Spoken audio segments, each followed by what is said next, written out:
Hello, Assalamualaikum. A very good day to all of you. My name is Hezman Huze, and you are watching WACANA English Edition, where we give you insights of everything within economy, social, political in Malaysia.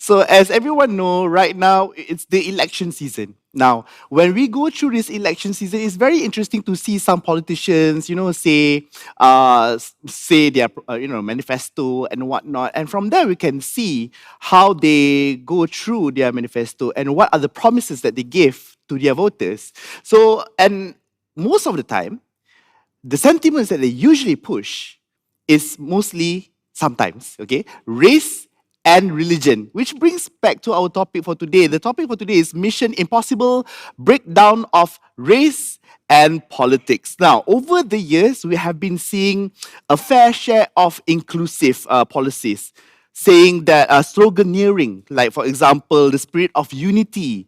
What we have seen so far is One Malaysia and Keluarga Malaysia, but many turn the other eye when they go down to the ground, reverting to their use of racial rhetoric to seize and maintain power. And I'm pretty sure this is something that is very familiar to mostly all of us.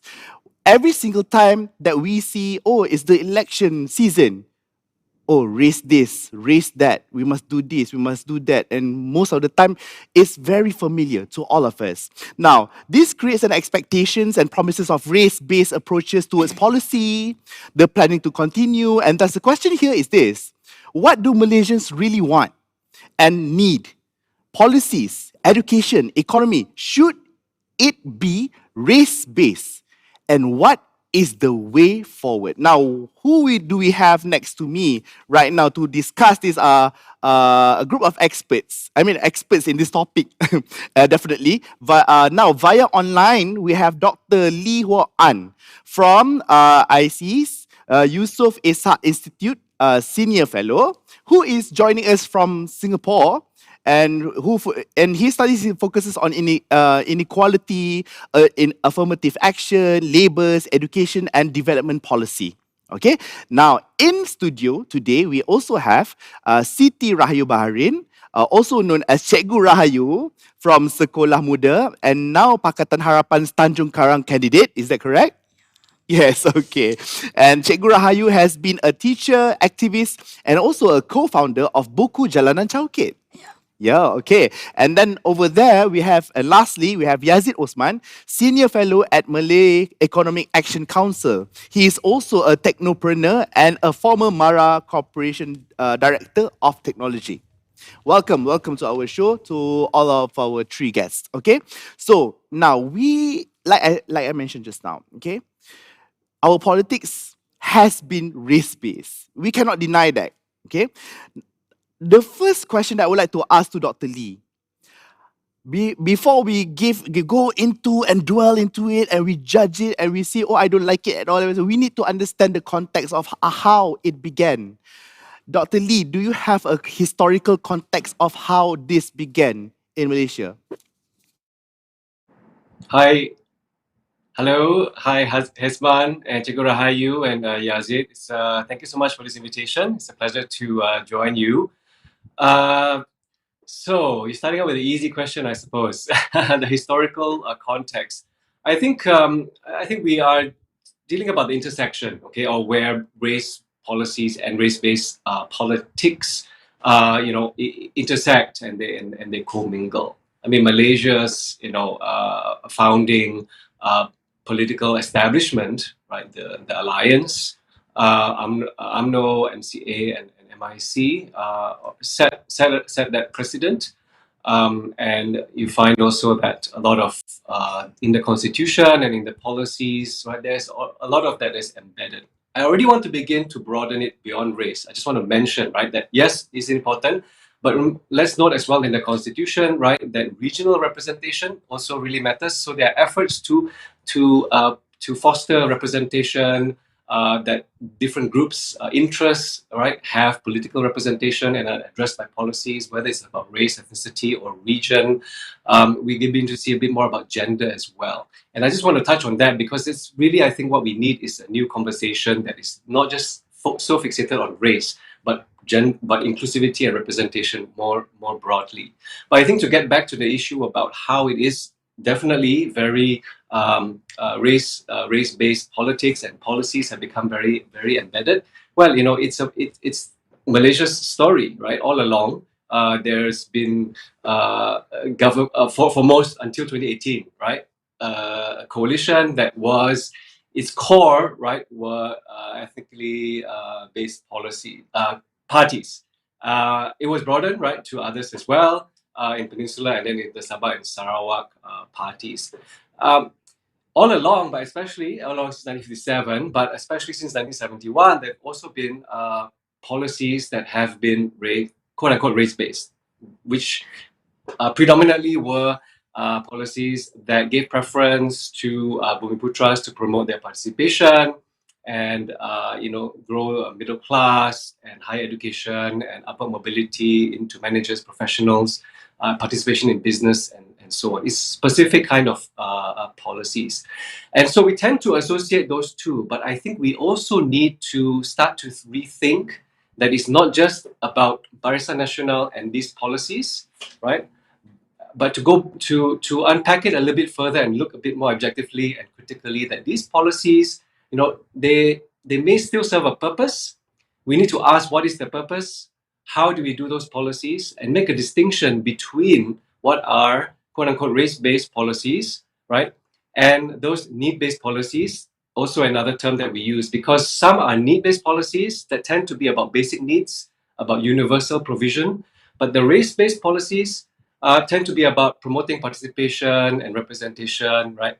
In, as I said just now, SMEs, in higher education, and so on. And I just want to add another thing, though, that's to underscore the importance of looking beyond just race-based. That is not just also about the Bumiputra policies, right?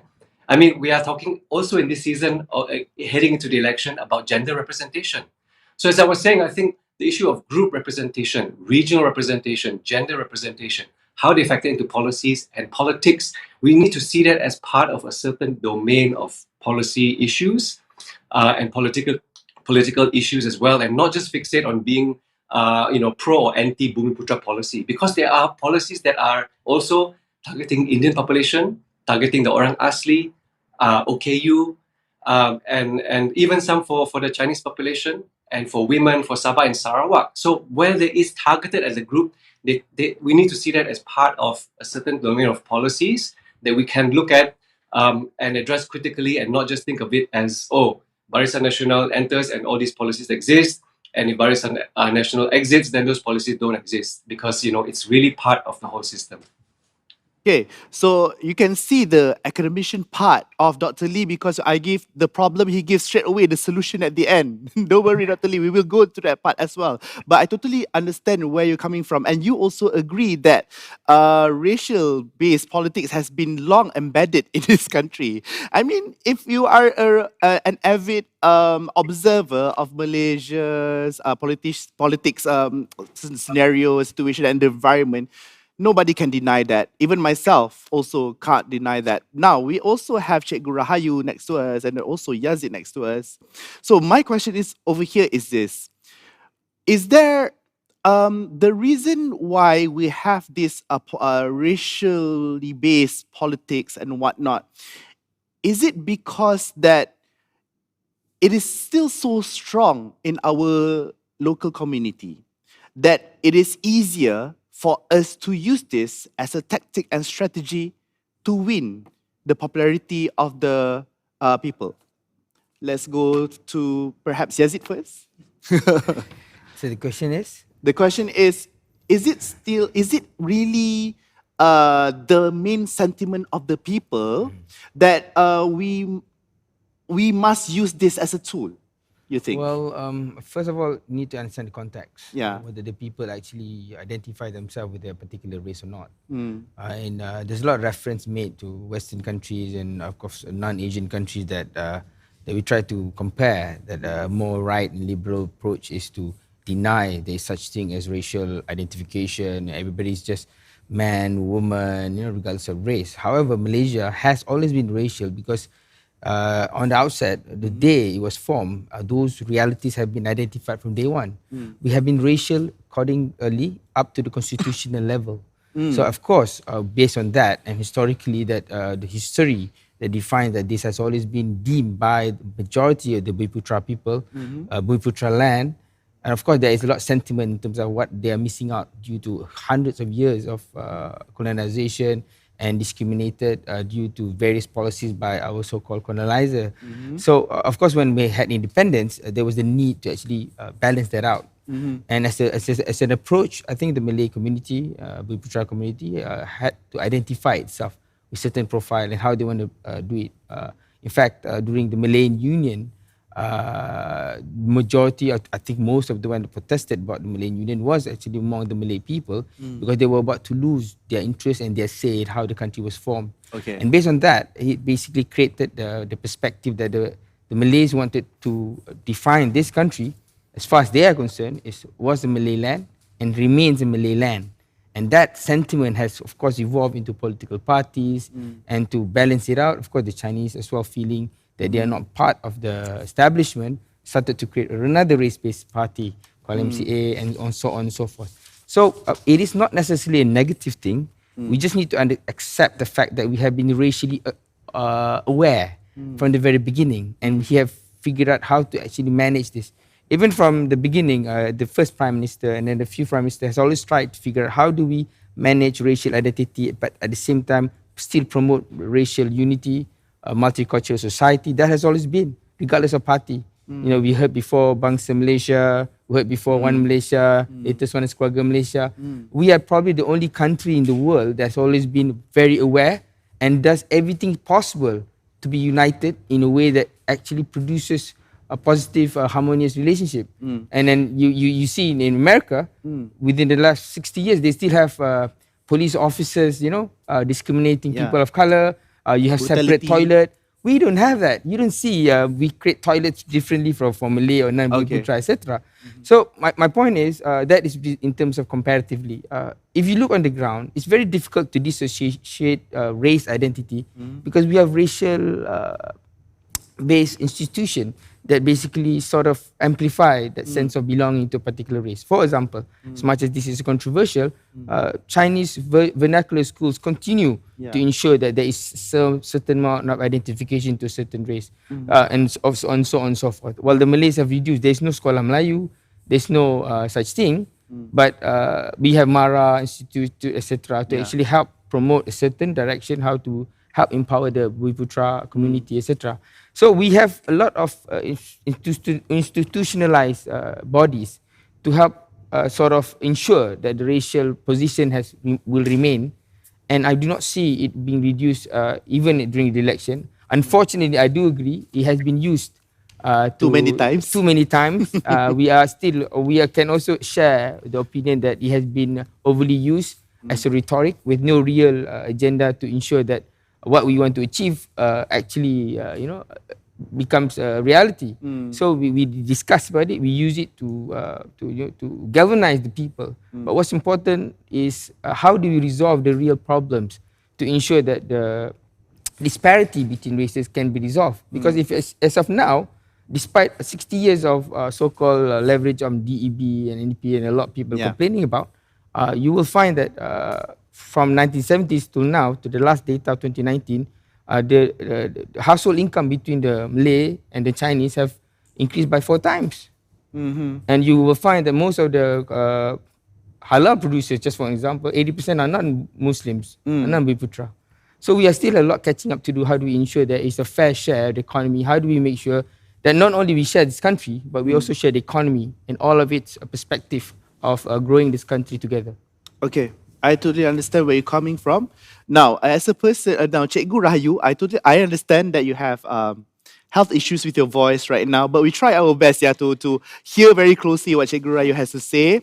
Now, because Cikgu Rahayu is now a candidate for Tanjung Karang, now, obviously, as a person who would want to, yalah, nobody wants to go to GE to lose, right? Obviously, you want to win, right? So when you go into this, you must have a certain strategy and the things that you want to say to the people.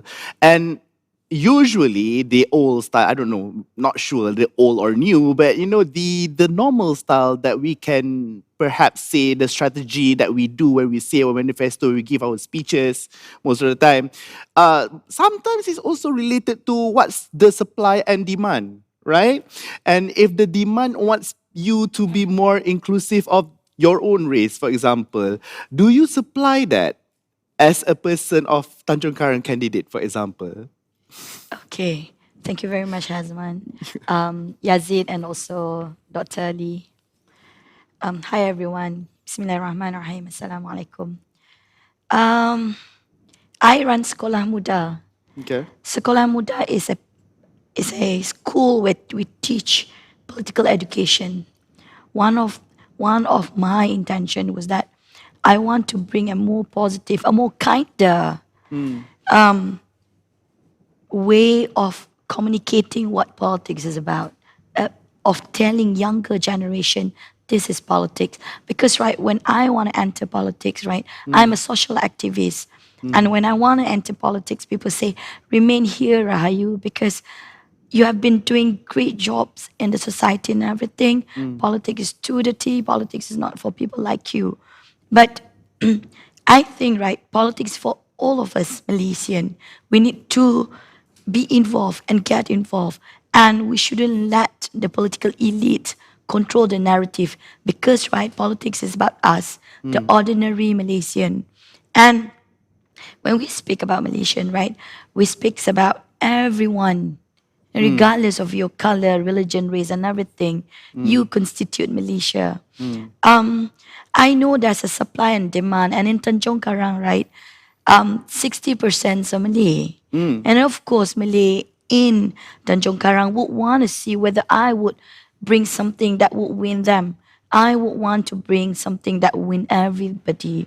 I would want to bring something that bring a winning voice to humanity, especially children's and women. So I think that's what mattered to me because, right, if you're being kind, like Prophet Muhammad, right, I'm not going to be rhetoric here, but I saw his movement during Hijrah, the movement of Ansar and Muhajirin, moving from one places to one places because in one place there's a threat, and for you to continue your livelihood, you need to move somewhere. And how kindness are being shown. And I think that's what important right now in building these nations, in all politicians wanting to build a nation. I think all politicians say that they want to go to this GE because they want to bring stability, new hopes, new life, and a lot of promises to Malaysians.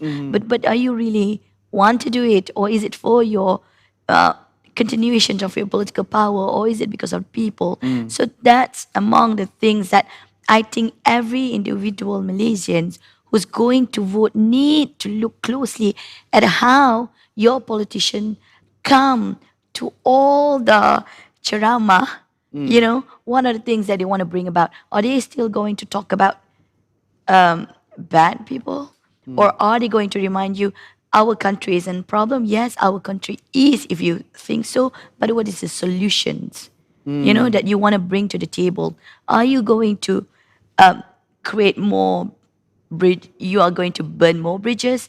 Are you going to create Build more more? gaps? Oh. Or are you going to build more? Yeah. So that's what we need to look closely and the offering.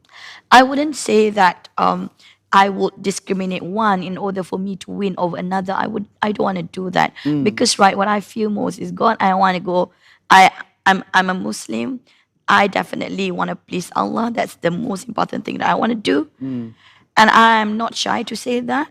So I'm going to do good to everyone, and because that is what a true leader is. Yeah. Totally understand where you're Yeah. coming from. Now, Yeah. there's a very interesting mentioning from Yazid just now where he's saying it's not necessarily wrong about using race right? Yeah, this is not necessarily wrong. And then he also mentions about how we have given also at enough opportunities for people. Like, for example, you mentioned about halal just now, where there's a huge percentage of halal products right now. It's not owned by Bumi Putra and whatnot. So we can see over there there's a balance, and it's non-racial matter with regards to that. Now, after we're going to go for a break for a moment.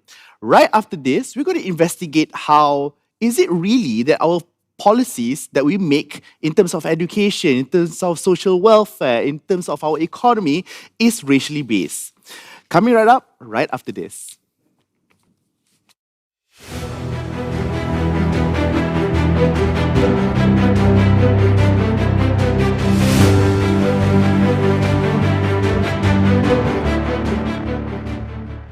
Well, I have been in Shah Alam for 3 terms, and currently the party is discussing whether I should still be contesting that seat. I feel that I should make way for a younger candidate, and which we have already worked on, and we've been trying to develop apa yang dikatakan sebagai pelapis lah ya, the second liners to take over.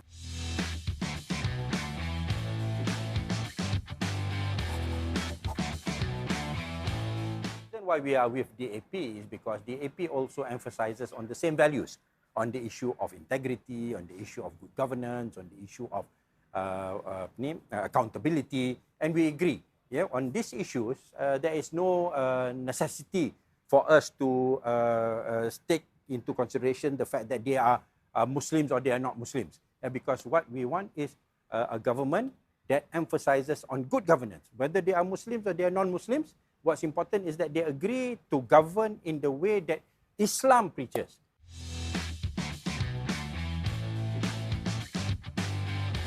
There's an admission to the fact that the UMNO leadership is full of corrupt people, because that implies that they all have cases and they will all be charged and will be brought to court and will be sent to jail.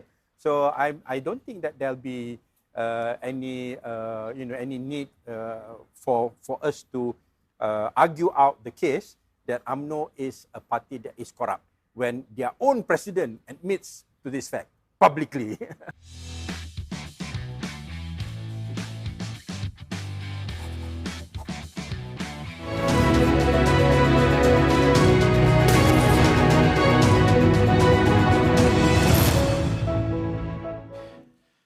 All right, welcome back to WACANA English edition. My name is Hizman Jose, and then we also have a few experts over here who we will talk about race and religion, and because right now is the GE 15, and then the election season, and usually during this season we often hear this race, that race, this policy, we will favor you more and whatnot. Okay, so right now we will try to investigate in the second segment where we talk about the policies and the impact on our daily life. It's not just any daily life, it's our daily life as a rakyat. Now we can see over here, for example, economy, right? And what we can say about economy, we also just now, Yazid has mentioned about the NEP, or we call it the New Economic Policy of 1971. Was one of its reasons is to eradicate poverty, especially among the Malays. Now, Yazid, do you think that this policy and the subsequent one managed to achieve its goal? Thank you again for the question. You're right? Yeah, I'm right. Okay. I think the EB did not fail. It just didn't finish. Because based on the data, we definitely have reduced the poverty in a way that has never been done before, recognized by a lot of international institutions. The government has produced a lot of programs, FELDA, MARA, and so on and so forth, that you could see, millions have been lifted out of poverty. And as a result of the education policy that we've created a large group of middle class. In fact, most of the GLCs now are having a lot of talented, qualified corporate individuals of Malay people that has shown that they are able to participate in the corporate world in a way that was never imagined before. Okay. Because most of us were mainly farmers, people in the rural areas. So I think DEB did not fail. But the second part, what actually we did not finish deracializing the economy because we could not restructure how the economy was. And until today, we could see based on different sector that certain sectors, certain industries still dominated by certain ethnic profile, Okay. and the same is still happening today. So if there was one thing that DEB did as a result of the DEB, we did help improve Bumiputra participation in the economy. Okay. However, we have not managed to finish the job. Okay. Until today, we see in terms of corporate equity, we had a target of around 30%. But as of the last data, we only had around 70%. Okay. That reflected that whatever we wanted to achieve didn't happen. And if you can see from identity point of view, we find that there's a lot of majority of the Bumiputra community are still laggards in terms Okay. of the lower parts of the SME. Okay. And then even most of our contractors are basically government contractors, have not been able to compete. Even if you Okay. look at the top 10 richest companies or individuals in Malaysia, you do not see higher participation of Bumiputra individuals. In fact, I can say, based on the latest data that I have, gross operating surplus of the national corporates around 727 billion. Yeah, Bumiputra only constitute to around 81 billion. Okay. So whatever that we did before did not achieve the intended outcome. Okay. Therefore, there is the dilemma: do we continue to try to promote Bumiputra participation, Okay. or we deny it? So if we deny it, this is the issue. If we deny it, then what we will find that the economy is going to be dominated by certain people with a particular ethnic profile. Okay. Now, the easy way, let's ignore their profile. Let's ignore that they are of a certain race. We are all Malaysian. But what will happen is you will create a situation whereby the bottom 40 and a certain sector industry are still dominated by a particular ethnic profile, and that is Okay. not good, especially when that community belongs to around majority population of the country. Okay. So, in other words, the whole idea of DEB, there's a lot of people who doesn't like it. Me, Dr. Lee will continue.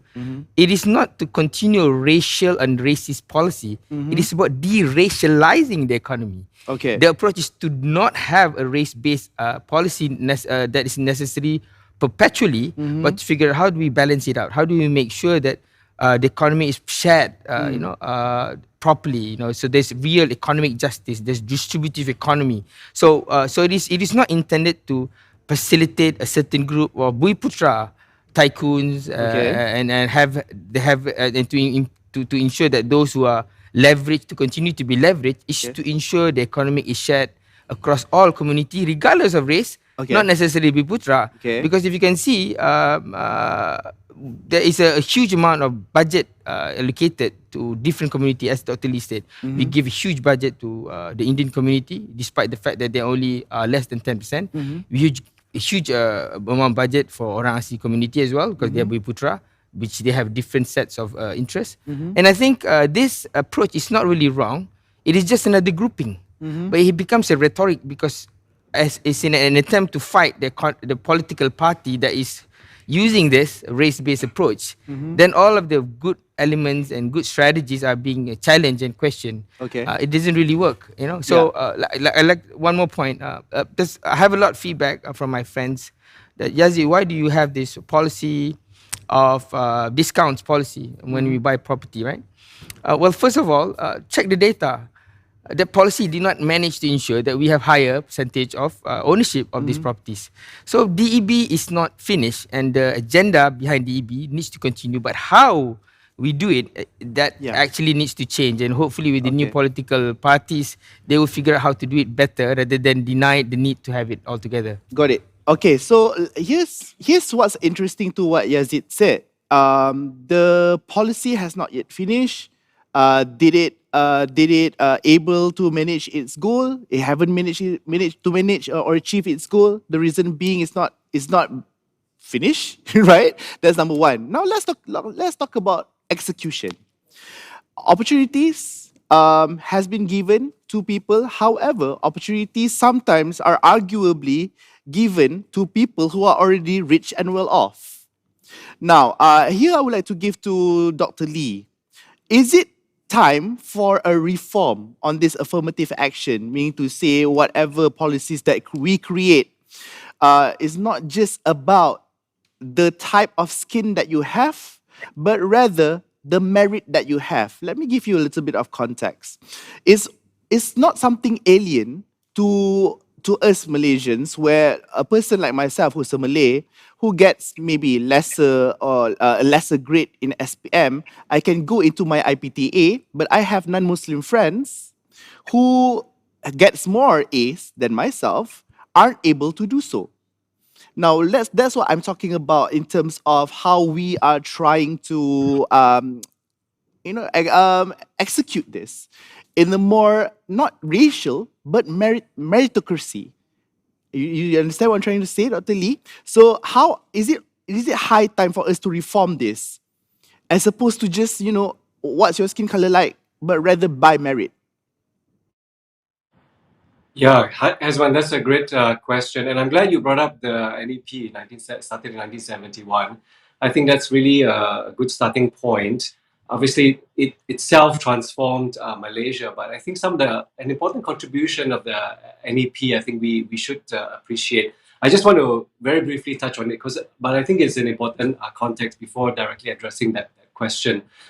Because what the NEP it had this called two prongs, right, about poverty eradication, irrespective of race, and social restructuring to eliminate identification of race with economic function. And basically, the second one was about the pro Bumiputra policies. Now, what the NEP very helpfully and very lucidly framed was that these are two very important, they're interrelated domains, but they're also very distinct. One is about providing basic needs, helping the poor, basic education, public health, infrastructure, and so on, which is universalist because everyone can get it. You just need to, provide it, and there's no qualification to get it, right? So think of primary schooling. You don't need to, any grades to qualify for primary, secondary schooling. Where the second prong, which was related to the Bumiputra policies, it kicks in. It's more related to promoting participation, moving upwards, right, into tertiary education, into business, into professional and management positions, and so on. And Malaysia is not the only country that does it, because other countries also do it, because these are particular areas where it is, I think, society has deemed it is important. It can be destabilizing if a certain group is totally excluded, right? Because these are positions in higher education, being managers and professionals in owning business, which confer influence, which confer prestige. So if a group is absent, then it can be a problem from various angles, morally, politically, and the young people in that community may see that it's not attainable, right? Or the whole community's esteem is reduced, and so on. There's many layers to that problem. So these countries, including Malaysia, intervene in a way that is targeting a specific group to benefit by providing some kind of special access. As you mentioned, it does take some element of special treatment, right? Because you're trying to promote a group where they need to qualify to get in. So that's the difference between the primary schooling, which is universal. You don't have entry grades, whereas tertiary education is really complicated because you need to have the qualifying mark. Even if you want to help the poor, or you're letting people without certain grades, you cannot totally ignore, right, the entry requirements into operating business, right, the networks that people need and the experience. So these are, we could term, structural barriers. And so if a country wants to promote a particular group's participation in these areas, that calls for some kind of very targeted and very specific policy. So the areas in which countries also find that they are intervening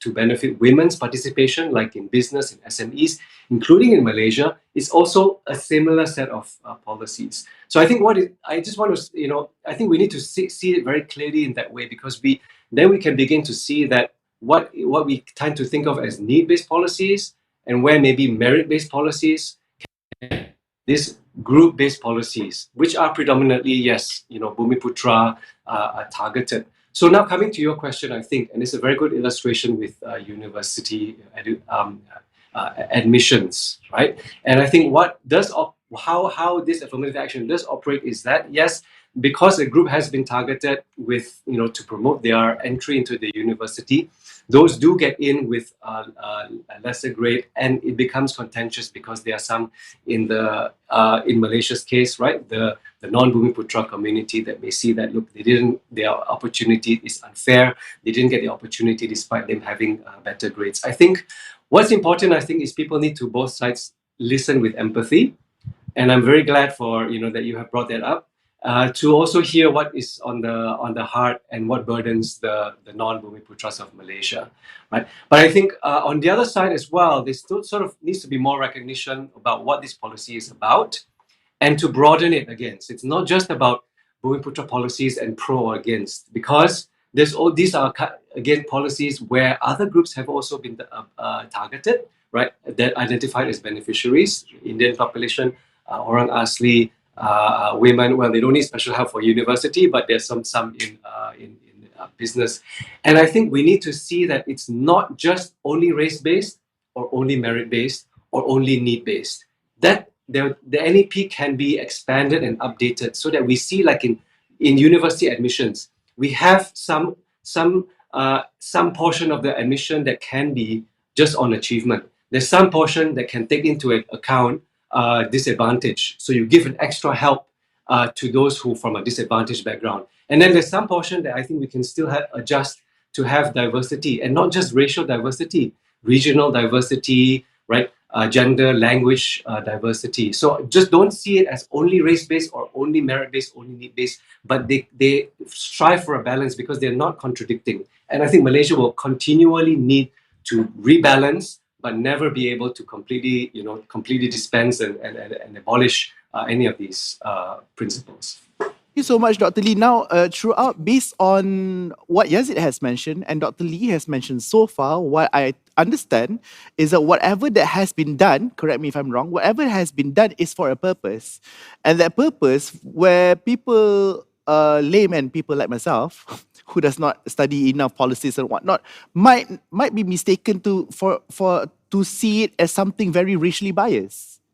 But in the future, in the long run, it will serve a particular purpose, and that particular purpose is to have a unity at the end, where everybody was given the right opportunity and given the greatest opportunity at an equal level.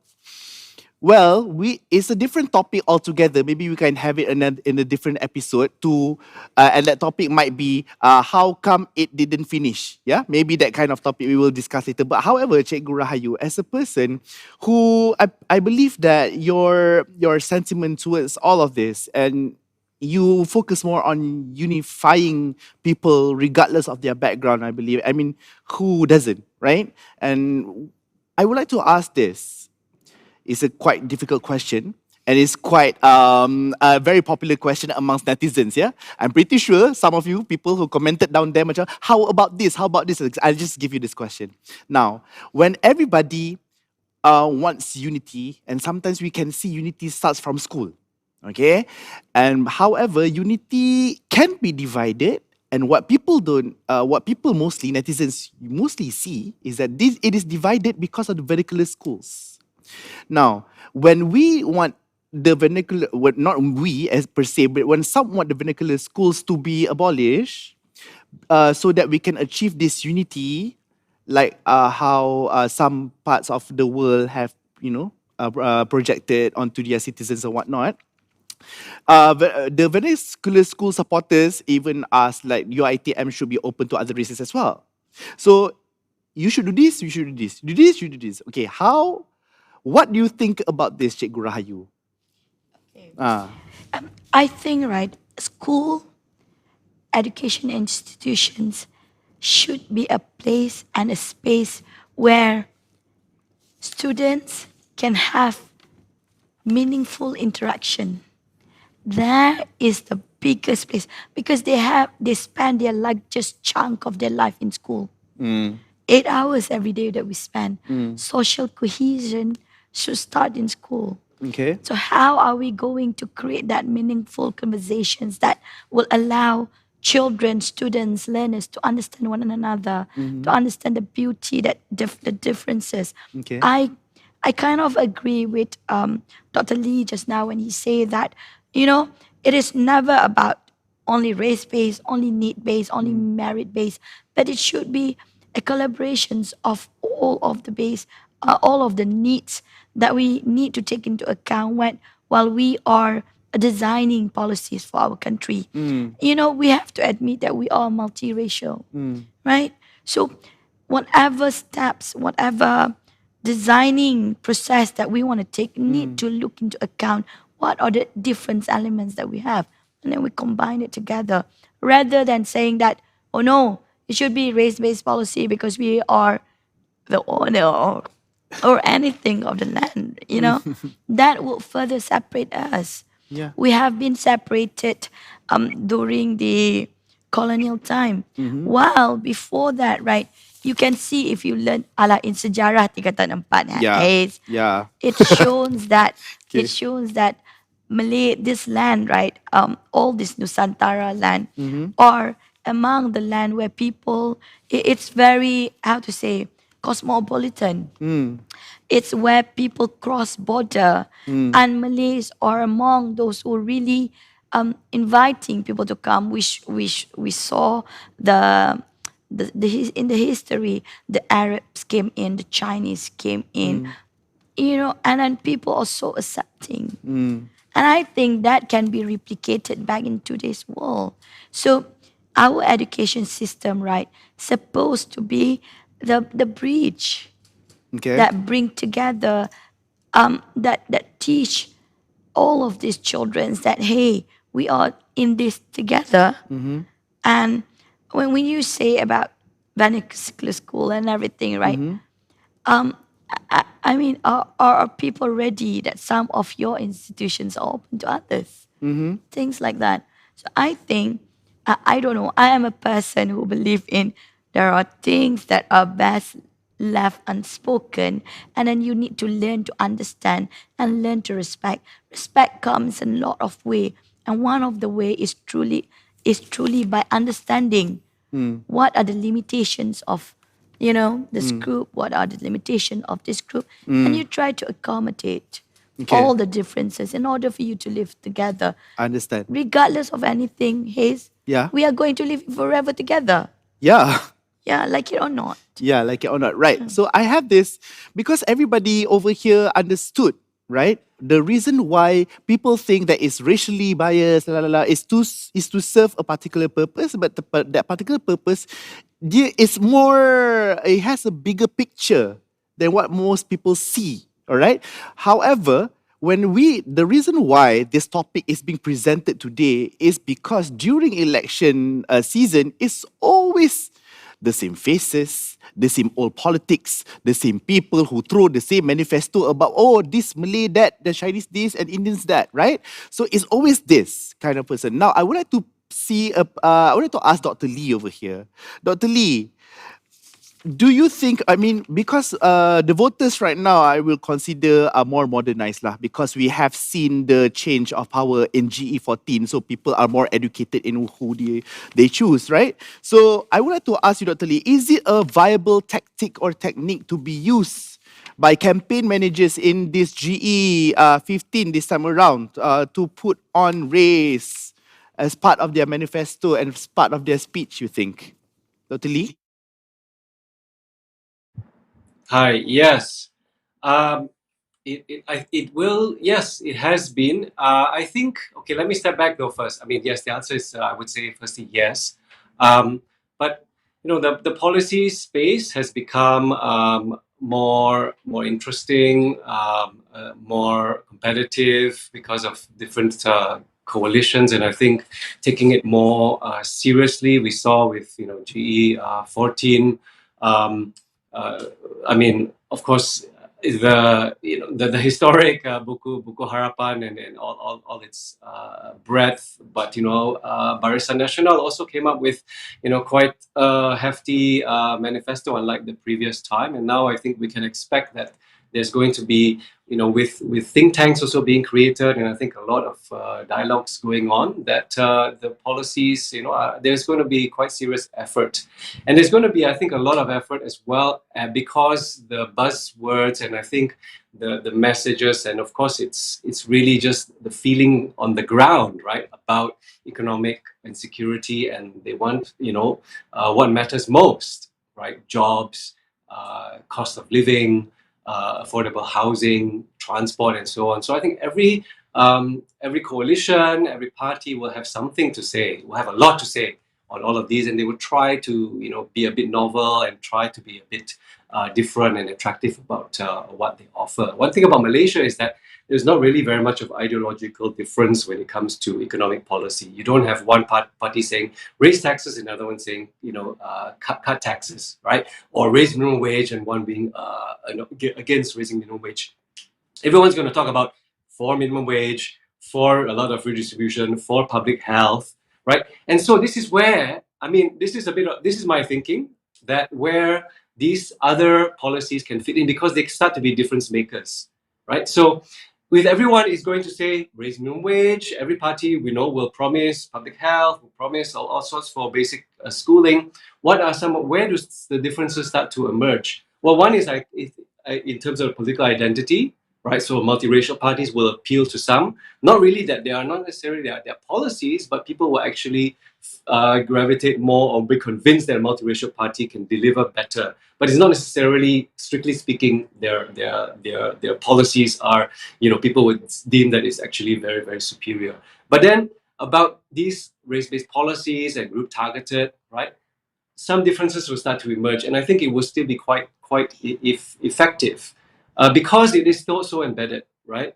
And you would have one side that is still going to commit to these policies about Mara, and maybe even offer specific quotas to Indian students, and others will refrain from doing that because of their principle, or they haven't found a way to articulate or to reconcile having a stance on those policies with their premises and their identity as multi-ethnic parties, and how they espouse multi-ethnic politics. I think that's the disjuncture there. There's only one side that seems to be engaging directly and making promises about these group targeted policies.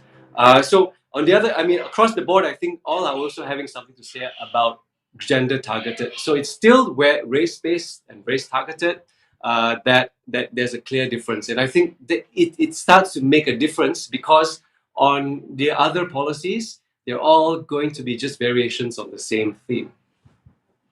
So thank you so much, Dr. Lee. Now we're going to take a break for a bit, but after this, I would like to ask all the three of y'all, the three experts that we have here, is that we often see politicians giving out hateful and racist remarks to garner support from their base with little to no consequences. How can we hold these people more accountable in their actions? Coming back right after this.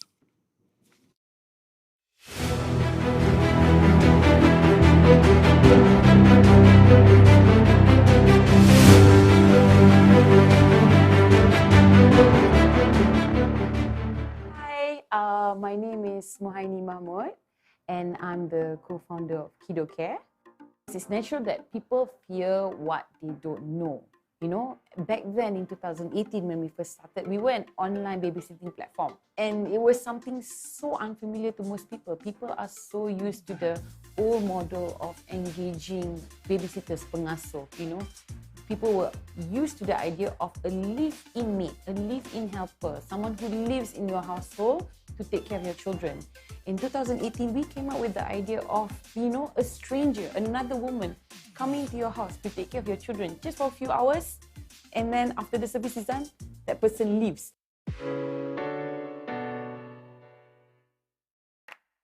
My name is Renuka. I'm a working mom. I run a training and coaching business, and I've been a long-term user of Kido Care. And I think I'm also like strongly recommending my friends who are also in the same boat as I am, business owners who really don't have time. I think this is a very good alternative. My real name is Punitawati, but mainly Kidocare, and everyone knows me as Tabitha. I care to 3 to 6 years old children, and also there's primary school children also. So it's like with children, I have no problem at all. So since then, when I get to know about Kidocare, so I was like a surprise, you see, oh, there is a service, something like this. And I know parents really need this.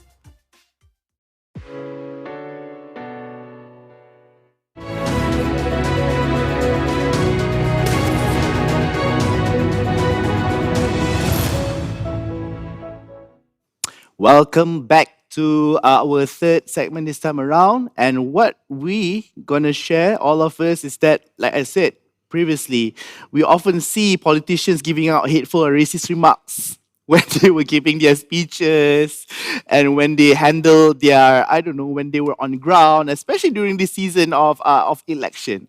Now, my question is over here, very sharp, very short and simple, if we may. How can we hold these people, especially those in power, right, be more accountable for their actions? Now, Yazid? Oh, I didn't know I was going to speak first. Well, of course, when it comes to election, there are rules on election that is actually being governed and being enforced by SPR. And I think, if I'm not mistaken, SPR has those rules in place that one is not supposed to propagate any extreme negative statements that could cause disharmony. And I think the police will enter if such politicians actually do so.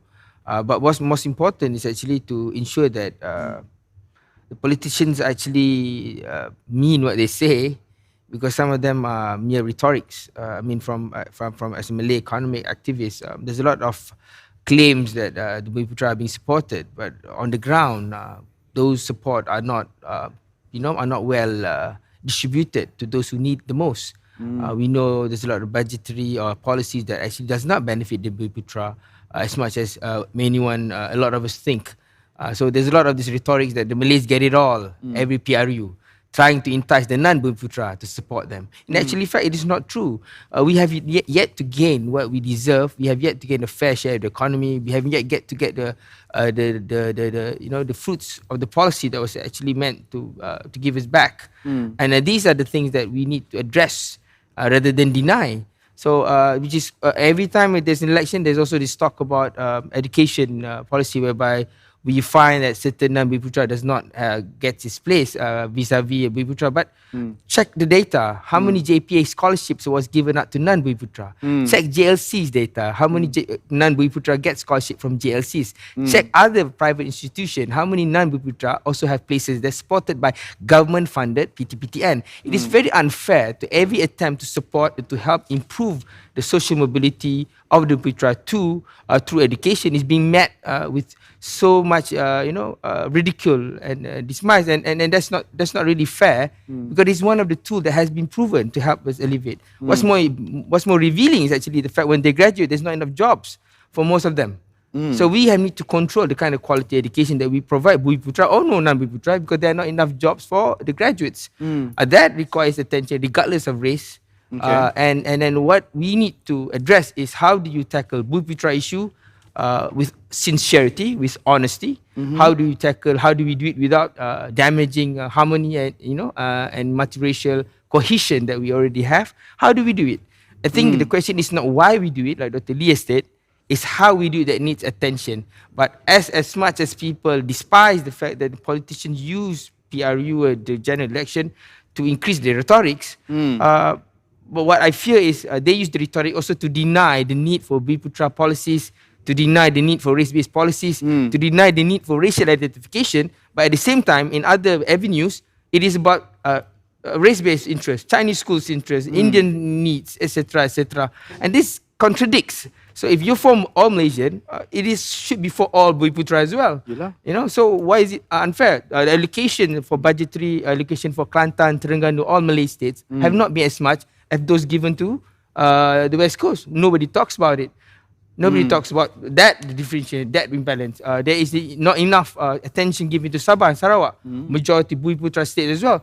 But they are being used to create animosity between the Semenanjung and Sabah Sarawak, which is not true because most of the leaders has always been, locals from Sabah and Sarawak as well. So there's a lot of the voters must understand what are rhetorics and what are real, what should really matter, and how you deliver rather than what you say. If not, it becomes a polemic that doesn't get resolved. And what's even more annoying for the voters is as soon as this politician win, they change their tune.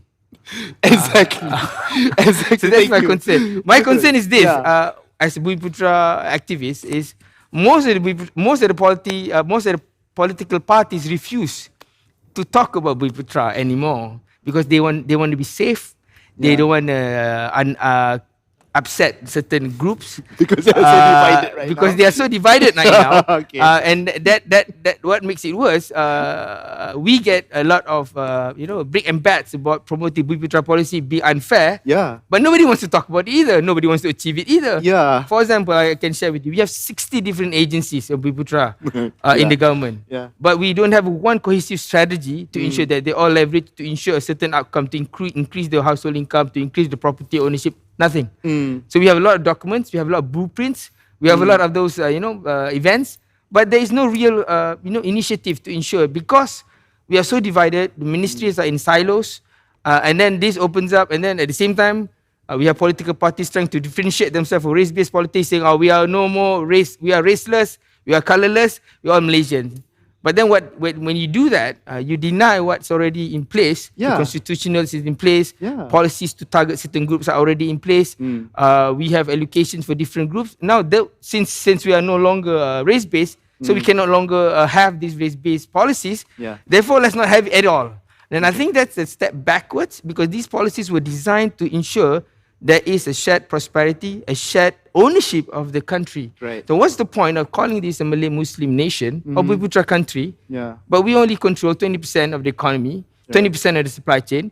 We only control 20% of the high income jobs, and not even the low income job we have to share with the Bangladeshis, the Indonesians, and the foreign workers. Yeah. So it creates a lot of these contradictory policies that actually doesn't achieve the intended result. And what's worse is it can create animosity and raise social tension. And I think that's what we really need to avoid. And political parties must ensure the realities on the ground, because if you deny the need for acknowledgement of these groups, then you deny the reality of Malaysian politics, Malaysian history, Malaysian culture. True. But how do you propagate it? How do you address it? Will ensure that you can attract the voters, inshallah. Okay. Thank you so much, Yazid. Now, who should we go first? I think Dr. Okay. Oh, Dr. Lee. Dr. Lee. Okay, Dr. Lee.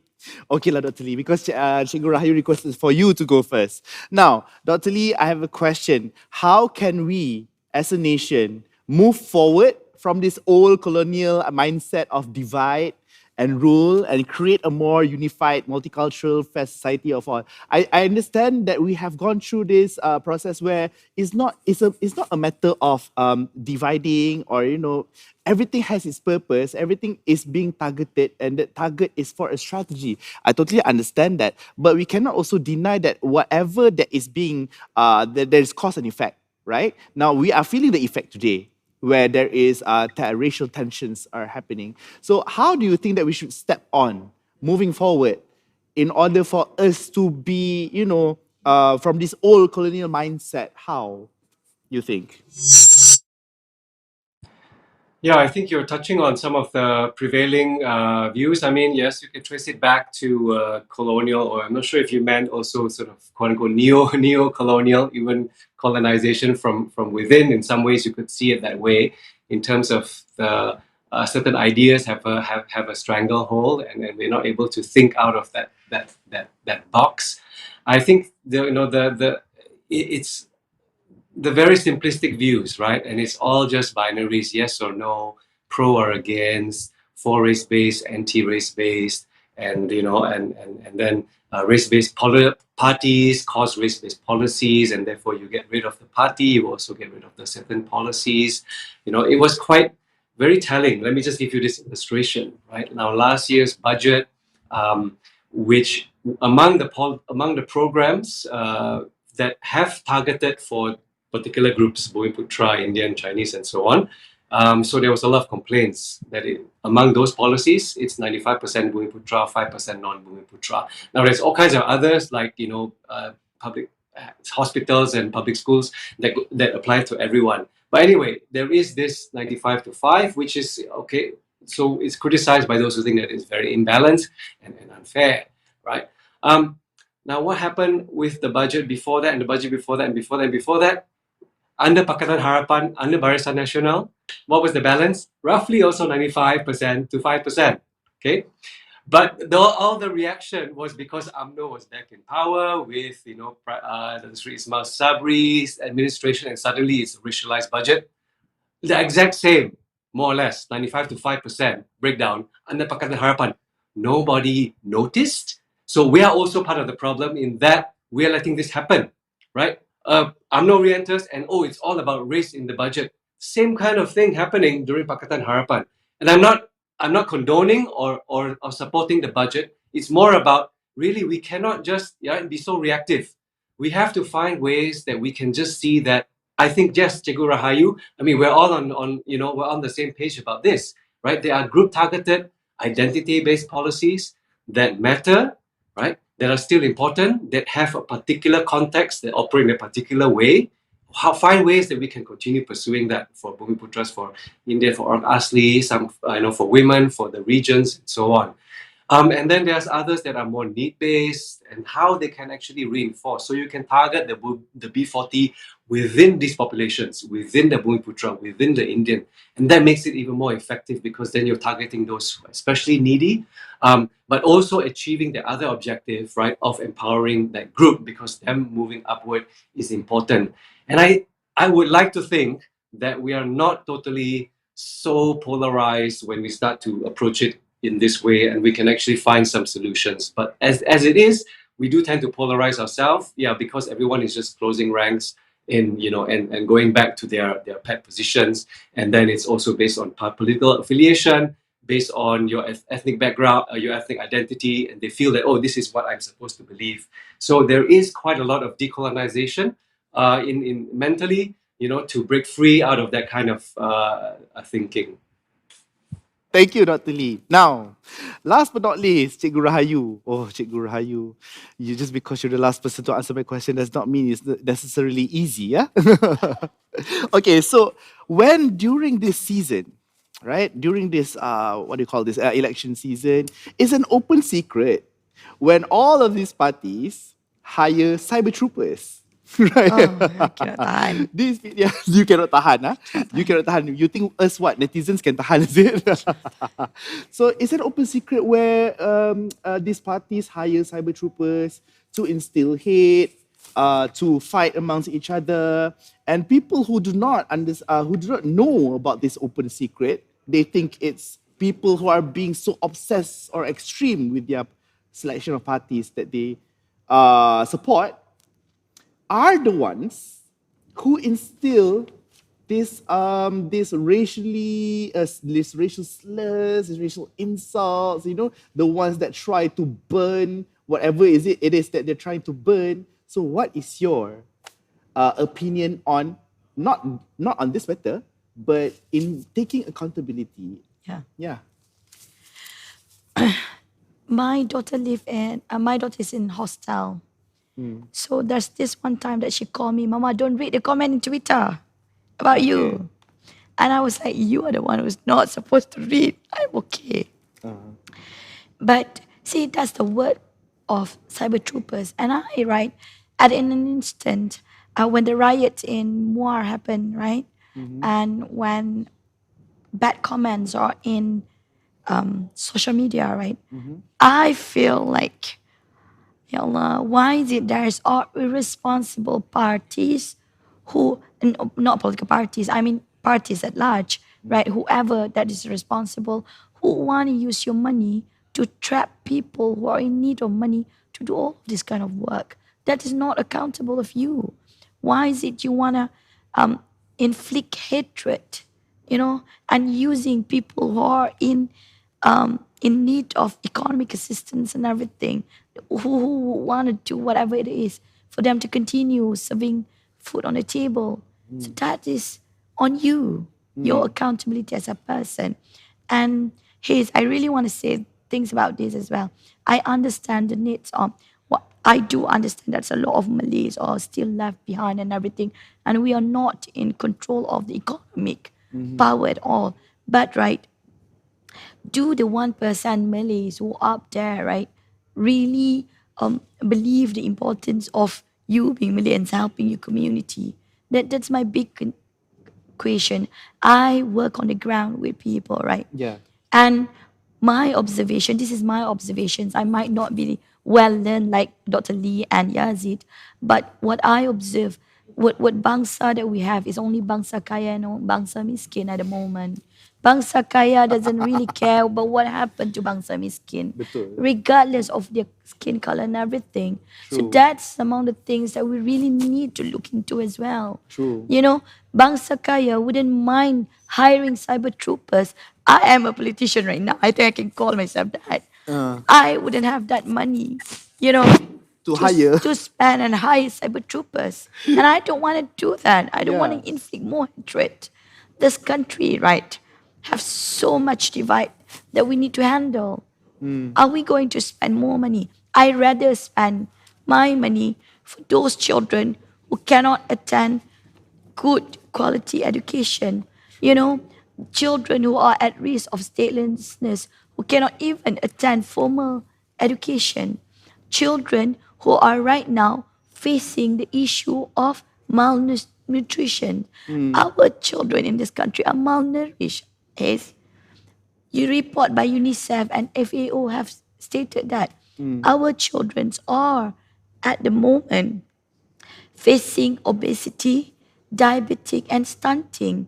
And that will cause a more economic healthcare crisis in the near future when these people, this group of children with a lot of health issues becoming an adult, they can't even be a human capital to this nation. So that's a more serious issues. And if I were to choose how I want to spend my money, the funding that I get, it will be to the children rather than to cyber troopers. Right. Thank you Yeah. so much, Cikgu, Cikgu Rayu. The reason why I asked is because this is being live on Facebook, right? And because it's a Facebook platform, and you know how cyber troopers work and whatnot. I mean, Malaysians know, the Rakyats know how cyber troopers work. They are being paid for them to appear a certain way on social media. But whatever it is, that I would like to hope all Malaysians is to understand and truly know who you are voting for, right? I'm not sure about you guys, but it's not a matter of you're a member of which party anymore. It's a matter of who are you, because we have how many parties we have now? You don't ask me, even though I study political science and I'm politics. I lost count. You lost count? I lost Okay. So there you go. Even a candidate who's contesting this year doesn't even know how many parties there are this year. So it's a matter of us. We need to do our own research. We need to understand who the kind of person that we are voting for. And to end this episode today, I would like to bring you guys to a quote from the Quran, Surah Al-Hujrah, ayat 13, saying that, "O humanity, indeed we created you from a male and a female and made you into peoples and tribes so that you may get to know one another." Right? But here's the most important part of the ayat, saying that surely the most noble of you in the sight of Allah is the most righteous among you. I'm not saying that the politicians or the person that you hire is going to be righteous or anything, but nobody is truly righteous. But at least pick the more righteous, right? So that is what I'm trying to say, and what we have gotten throughout this episode is truly, I think, is an eye opener for even for myself. Whatever that people have said that it's racially biased and whatnot, it's not really racially biased. It's there for a purpose and to feed or to strategize for a bigger picture. Thank you so much for watching WACANA English Edition. We hope to see you again soon in the next episode. I would like to thank you so much to Dr. Lee, to Yazid, and to Cikgu Rahayu for being here. Thank you so much, guys. Assalamualaikum.